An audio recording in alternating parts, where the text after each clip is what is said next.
사법시험 구수생에서 적폐수사검사로 좌천, 그리고 검찰총장의 대선 후보까지 정치 선언을 하고 대선 행보에 나선 윤석열 전 검찰총장의 인생은 파란만장하다.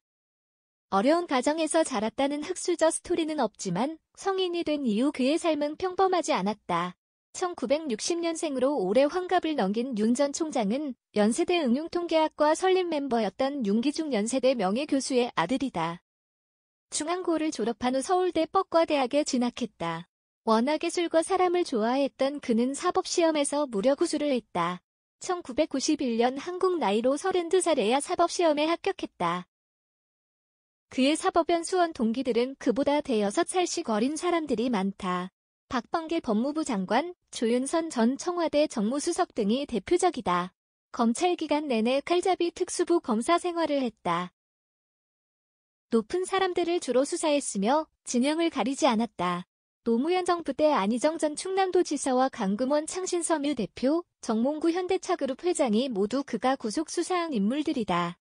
이명박 전 대통령의 약점이 된 BBK 특검에도 참여했으며 박근혜 정부에서는 국정원 여론조작 사건을 수사했다.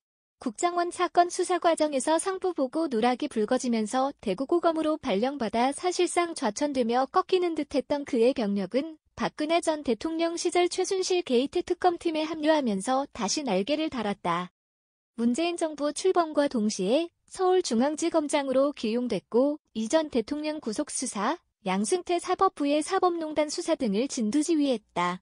2019년 6월 문재인 대통령은 당시 자유한국당과 바른정당의 반대 속에서도 그를 검찰총장에 임명했다.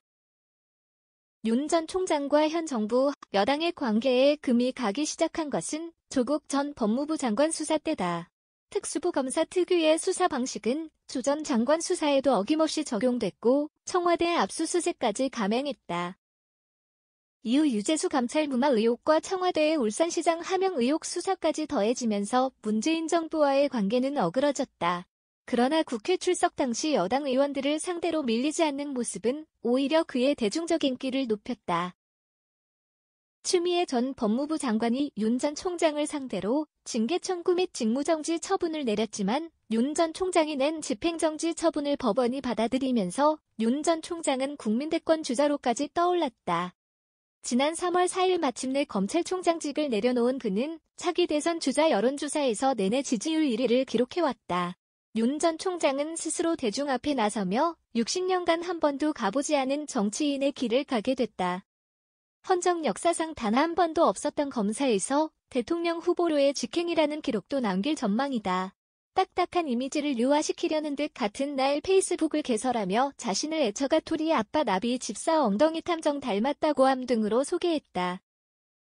밥보다 국수가 좋은 잔치국수 마니아 주량은 소주 1에서 2병 등을 소개해 글에 올린 것도 친근한 이미지를 형성하기 위한 것으로 풀이된다. 그러나 이 페이스북 계정은 개설 공지 후 곧바로 비공개되는 총극도 빚었다. 윤 전 총장 페이스북은 이날 오후 5시 30분께 재차 열렸다가 2시간 만에 또다시 비활성화됐다.